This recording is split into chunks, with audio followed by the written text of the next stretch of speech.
Hello guys. How you doing? Just reaching out today, trying to create something for you that maybe can be helpful for you. I'm gonna do a little bit of juice today. I'm gonna do some melon juice.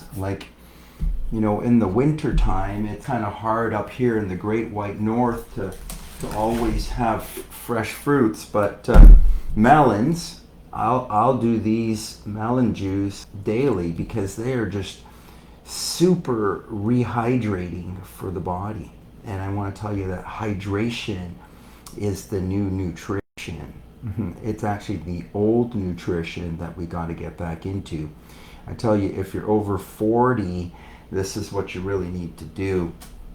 You kind of got to get away from the ideas of worrying about sugars and get into fruits. Like I'll juice pineapples, but I mostly juice melons, watermelons, cantaloupes. Most of the time, this orange melon and that green melon.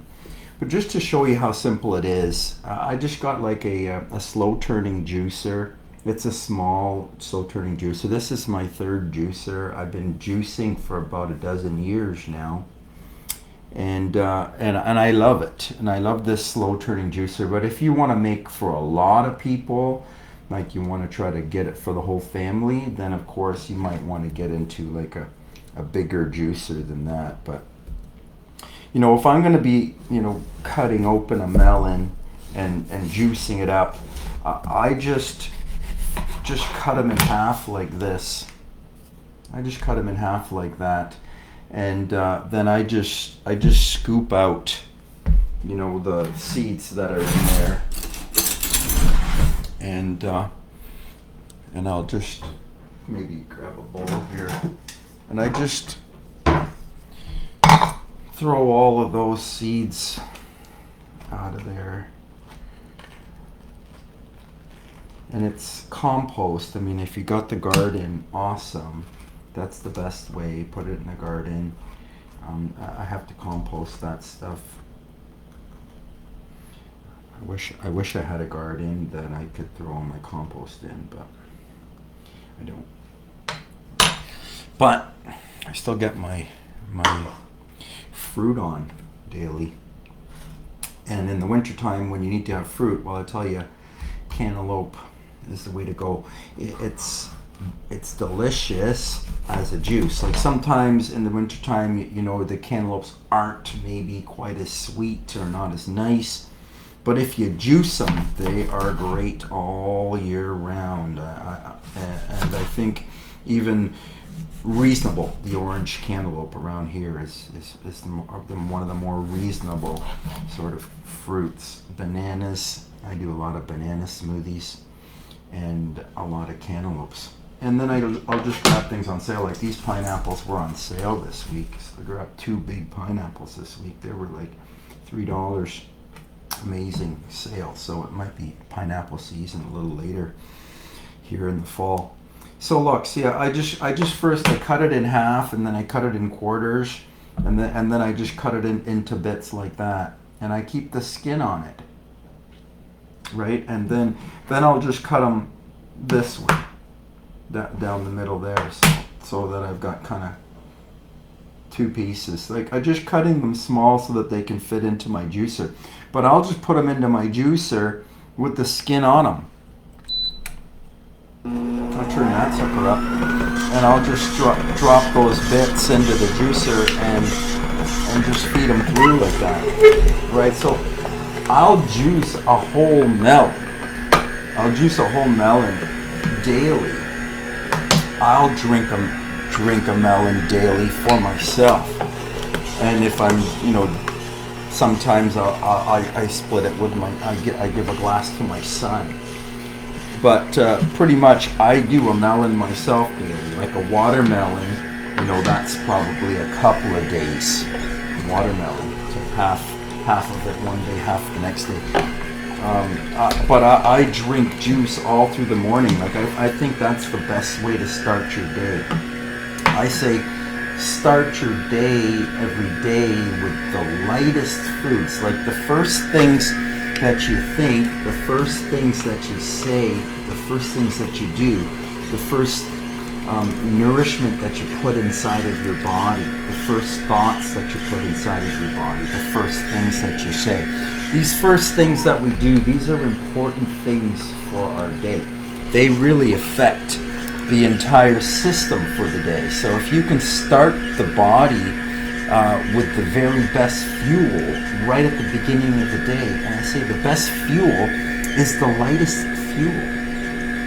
You see, the body actually needs to turn everything into a fluid and put it into the blood and let it travel around in the blood. So it's got to get digested. So when you're eating all solid foods, that is more work on the body, and then that puts like a more solid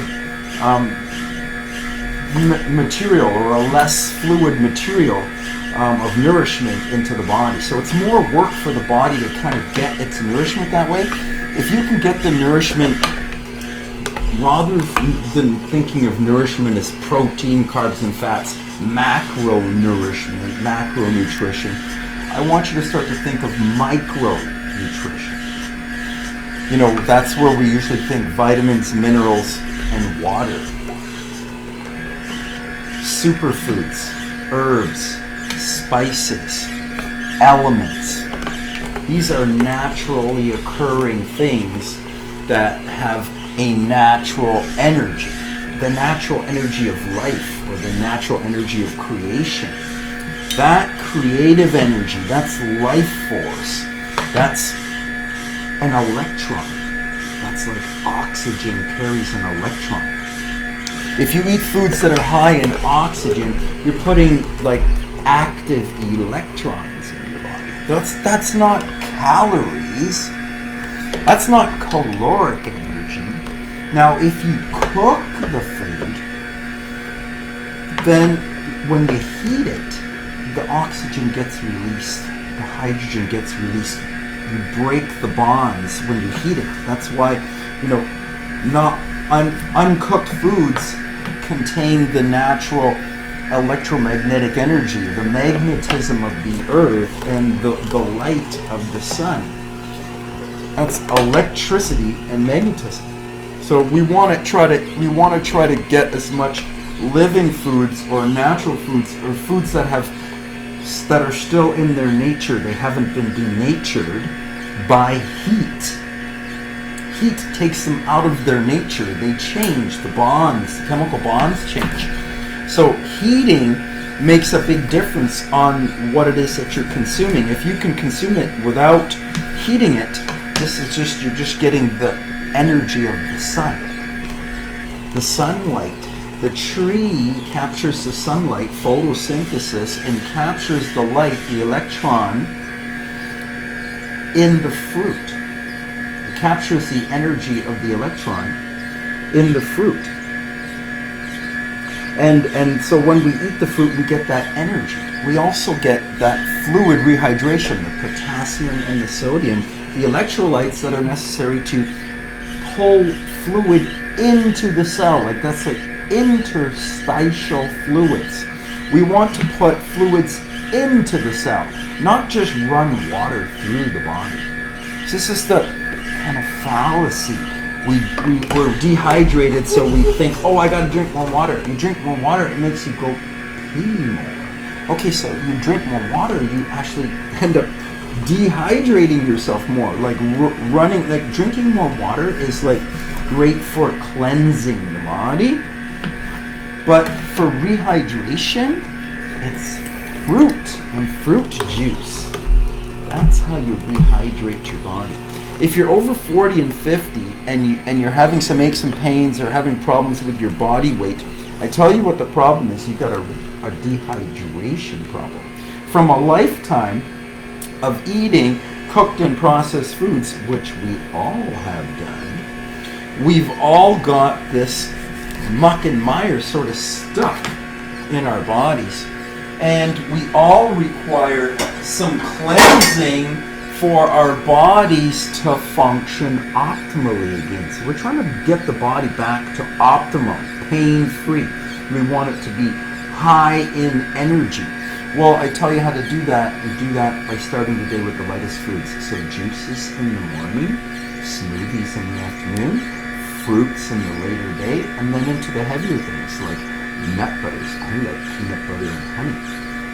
And then if you need to have dinner after that, then that's your vegetables. And if you have to put a starch on that, or if you need to put in animal protein, if you have to have that once a day, have it at the end of the day. If you can have it every other day, awesome. If you can have it every third day, awesome. If you can save it for the weekends, awesome.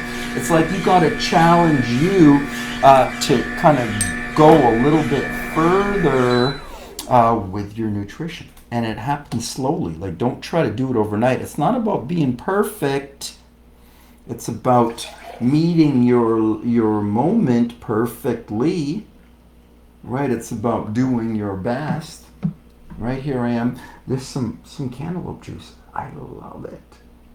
I absolutely love it. It tastes great, and it's high energy, and the body doesn't need to digest it, so it just absorbs it right in and sucks it right up.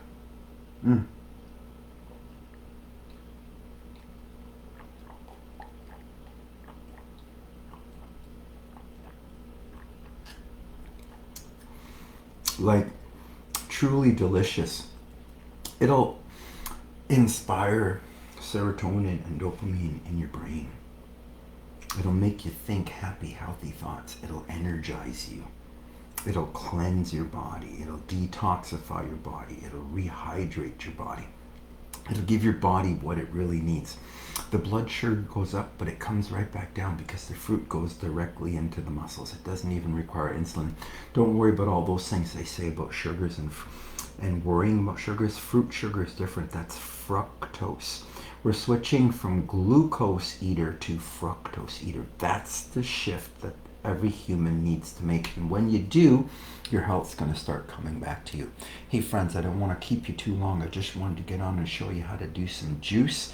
I start my day with juice. I move into smoothies and fruits, and then into my nut butters. And then if I need to eat something heavier, it's dinner time. I'm not 100% vegan. I'm not 100% raw vegan, but I try to eat raw vegan as much as possible. It does the least harm on the earth. The fruit, it's just given. It's given by nature to support the human, and it's the best food for the human. It cleanses the human. It cleanses out the lungs, cleanse out the liver, cleanse out the kidneys, clear out the digestive system, and let the energy flow through the body, right? The fascia, the tissues will love it, and they will eliminate the waste. And what's the waste? It's emotional waste, it's mental waste, it's physical waste. Once you get it out, the fascia will move more freely, the body will move more freely. All of your joints and all of your aches and pains will go away, and the fat will go away too, because you know what the fat is? It's nothing but inflammation. And once you reduce all your inflammation, all the fat will go away too. You'll sleep better, and you'll wake up feeling good as new. Hey friends, I don't want to keep you. I just wanted to give you a little bit of a push for the day in the right direction. Have yourself a super awesome, terrific day.